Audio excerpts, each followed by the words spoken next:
রোজা রাখতেন, এই বিষয়টি আমরা জানতে পারলাম সুনানে নাসাই শরীফের 2358 নম্বর হাদিসে। গুনাহ মাফ হওয়ার বিষয়ে বলা হয়েছে এই দিনের রোজার সবচেয়ে বড় ফজিলত হলো এর মাধ্যমে আল্লাহ তাআলা গুনাহ মাফ করেন।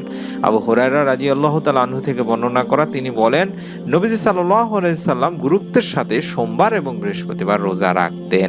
নবীজি সাল্লাল্লাহু আলাইহি সাল্লামকে জিজ্ঞাসা করা হলে, আল্লাহ রাসূল সাল্লাল্লাহু আলাইহি সাল্লাম, আপনি গুরুত্বের সাথে সোমবার বৃহস্পতিবার রোজা রাখেন, এর কারণ কি?